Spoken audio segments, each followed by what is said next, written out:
একটা লম্বা গ্যাপের পর আমার শ্রীলঙ্কা ট্যুর সিরিজের একটা এপিসোডে আপনাদেরকে ওয়েলকাম করছি।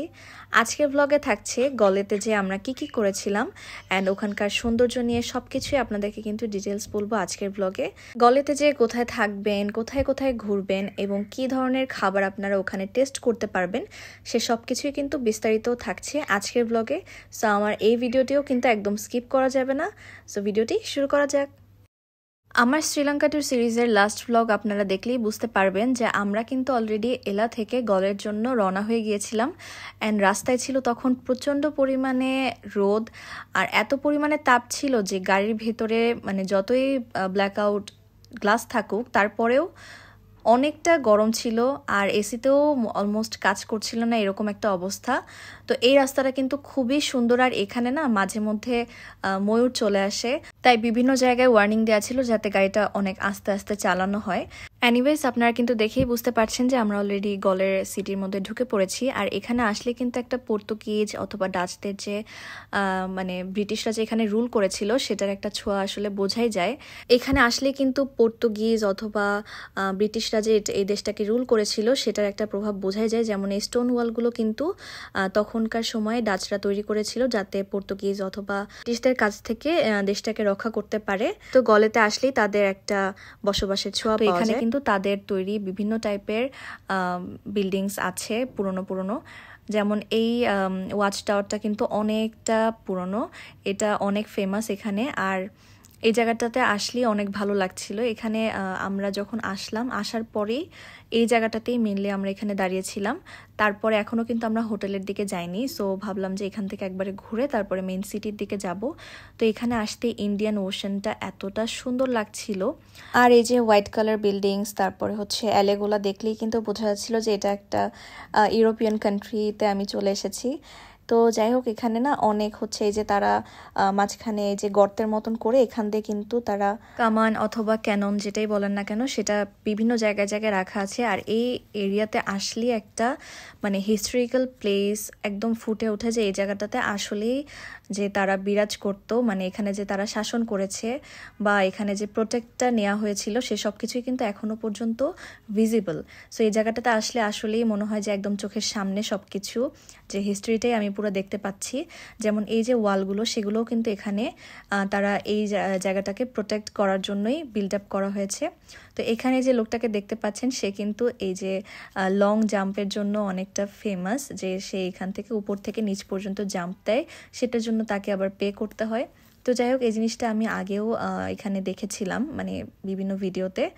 তো এনিওয়েজ এরপর এখানে কিছুক্ষণ আমরা টাইম স্পেন্ড করলাম। আর এই যে গোলগুলো দেখতে পাচ্ছেন এখানে কিন্তু সেই ক্যাননগুলো বসানো থাকতো আর এখানে কিন্তু হাজার হাজার টুরিস্টরা এসে ভিড় করেছে এই সমুদ্রের পাড়টাতে।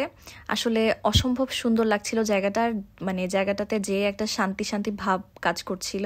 এনিওয়েজ ওখানে ঘুরতে ঘুরতে কিন্তু আমাদের সন্ধ্যা হয়ে গিয়েছিল। তো তারপরে আমরা চলে গেলাম হচ্ছে গলে ফোর্টের দিকে।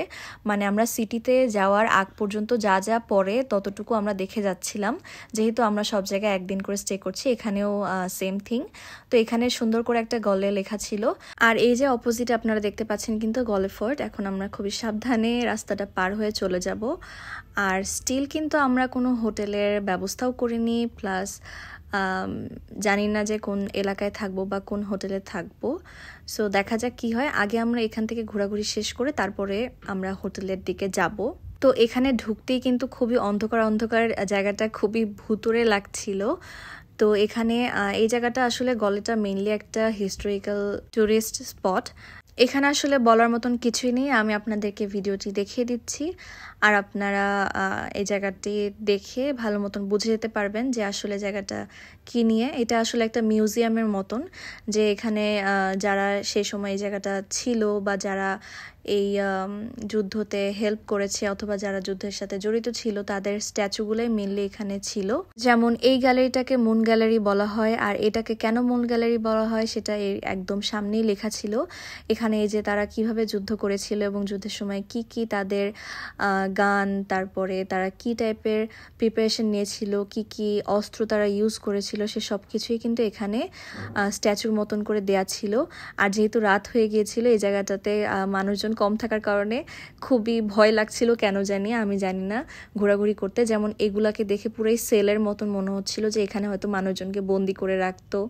তারপরে যে এখানে ছিল সেই কামান অথবা ক্যানন, এগুলো দিয়ে এইখানে বসে বসেই কিন্তু তারা এই জায়গাটা থেকেই ওখানে মানে এই জিনিসটা চালাতো। তো এখানে কি করতো বা কেন করতো সে সব কিছুই কিন্তু এই জায়গাটাতে লেখা ছিল। আমি যেহেতু অনেক দিন পরে এসে এডিট করছি, সো আমার আসলে ততটা মনে নেই। আর এখান থেকে গলের যে ক্রিকেট স্টেডিয়ামটা সেখান থেকে দেখা যাচ্ছিল। তো যাই হোক, ফাইনালি আমরা ওই সাইডটুকু ঘোরাঘুরি শেষ করে চলে আসলাম একটু খাওয়া দাওয়া করতে। তো এখানে খাওয়া দাওয়া করতেই একটা রেস্টুরেন্টে, লোকাল একটা রেস্টুরেন্টে চলে আসলাম। আর শ্রীলঙ্কাতে কিন্তু এরকম ফ্রাইড রাইস অনেক চলে। আসলে শ্রীলঙ্কাতে না, যে কোনো জায়গাতেই আপনারা যে খাবারের সাথে ফ্যামিলিয়ার না হলে ট্রাই করে ফেলবেন হচ্ছে ফ্রাইড রাইস। তো ওখানে আমরা খাওয়া দাওয়া শেষ করে তারপর একটা হোটেলে উঠে পড়েছিলাম, একদম সি বিচের পাশেই ছিল হোটেলটা। আর আমি আসলে খুবই সরি আপনাদের কাছে যে আমার কাছে হোটেলের কোনো ভিডিও নেই। আমি জানি না কেন, আমি করেছিলাম হয়তো বা হয়নি। এই একটা ভিডিও দেখতে পাচ্ছি যেটার কোনো আমার ভিডিও নেই ওই হোটেলের। তো হোটেলটা কিন্তু ভালোই ছিল, একদম কাপল বেড ছিল, আর ওয়াশরুম ভালো ছিল, গিজার ছিল, এভরিথিং ওয়াজ ওকে। তো যাই হোক, আমরা হোটেল থেকে রাত্রেবেলায় তো ঘুমিয়েছিলাম, সো সকালবেলা আমরা বের হয়ে পড়লাম হোটেল থেকে আবার আমাদের গাড়িটা নিয়ে। আর এখানে সি বিচগুলো এতটাই সুন্দর, জায়গায় জায়গায় এরকম সুন্দর সুন্দরভাবে কোকোনাট ট্রি প্ল্যান্ট করা। আর এই জায়গাটাতে একটা ট্রেন অ্যাক্সিডেন্ট হয়েছিল, সেটার জন্যই মেনলি এখানে একটা, এই যে 7টা পিলার, যে আশেপাশে যে পিলারগুলো দেখতে পাচ্ছেন, সে কয়জন মানুষ মারা গিয়েছিল, আরও অনেক কিছু হয়েছিল। সেই ট্রেনটাও কিন্তু তাদের একটা মিউজিয়ামে সাজানো আছে। তো আমি সেখানে আর যাইনি। তো এখানে আমরা চলে আসলাম আরও একটা বিচে। এখানে এতটা রোদ ছিল, আর তখন কিন্তু হিট ওয়েভ চলছিল, বুঝতেই পারছেন যে কতটা গরম ছিল। তো যাই হোক, তারপর আমরা চাচ্ছিলাম যে প্রত্যেকটা জায়গায় একটু একটু করে কভার আপ করতে। অ্যাজ ওখানে অনেক গরম ছিল, তাই আমি একদম কটনের মধ্যে একটা টপস পরেছিলাম অ্যান্ড নিচে একটা প্যান্ট পরেছিলাম, এটাই ক্যারি করেছিলাম। আর সবাই আসলে গরমে এতটাই অতিষ্ঠ হয়ে গিয়েছিলাম যে কোনো জায়গায় দাঁড়াতে পারছিলাম না, অনেক অনেক অনেক তাপ ছিল। আর এখানে সামনে একটা প্লেগ্রাউন্ডের মতন রাখা ছিল। সোফার গলে আমার কাছে অনেক ভালো লাগছিল, বাট আসলে এতটা রোদ ছিল যেহেতু আমরা দিনের বেলাটাই ঘুরে বেড়াচ্ছিলাম। তো যাই হোক, এখন এখান থেকে আমরা বের হয়ে যাব। বের হওয়ার পরে কোথায় যাব সেটা আপনাদেরকে একটু পরেই বলছি। আর যেতে যেতে রাস্তার সিনারিওটা জাস্ট দেখেন, এতটা সুন্দর, মানে একদম এত কাছ থেকে সমুদ্র। আমরা কক্সবাজারেও কিন্তু এরকম মেরিন ড্রাইভ পাই, বাট এই জায়গাটার ভাইবটা একটু অন্যরকম, কারণ এই জায়গাটাতে সমুদ্রটা আরও বেশি কাছে। জায়গাটা খুবই সুন্দর লাগছিল। আর সমুদ্রের পানির কালার তো আর কি বলবো, একটু গ্রিনিশ ব্লু টাইপের কালার। তো তারপরে আমরা চলে আসলাম হচ্ছে একটা হার্বাল গার্ডেনে। Illegal for the Ayurveda, only organic natural product. Before under the government, I am the student studying. I can explain one by one. You follow me the tours. After tour finish, you can share. I will pay the payment.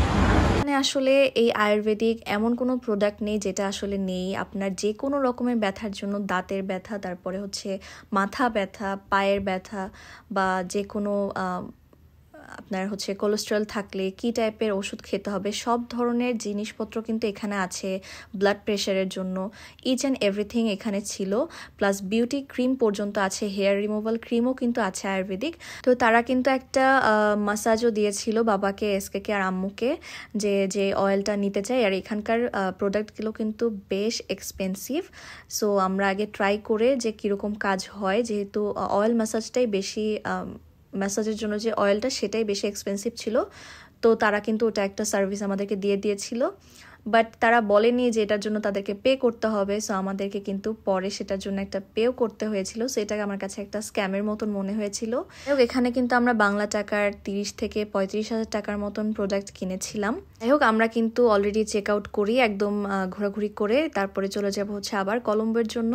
আর গলেতে কিন্তু ঘোরাঘুরির জন্য mainly এই জিনিসগুলোই ছিল। আর সব থেকে ভালো হতো যদি আমরা মিরিসাতে যেতে পারতাম। তো আপনারা যদি চান যে এলা থেকে মিরিসাতেও ঘুরতে পারেন, গলেতে না এসে। যদি আমাদের মতন টাইম অল্প থাকে তাহলে অবশ্যই গলেতে এসে আপনার এরকম হিস্টোরিক্যাল যে প্লেসগুলো সেগুলো অবশ্যই ভিজিট করতে পারেন। এর পরের ব্লগটাই কিন্তু হবে আমার শ্রীলঙ্কা ট্যুর সিরিজের একদম লাস্ট ব্লগ।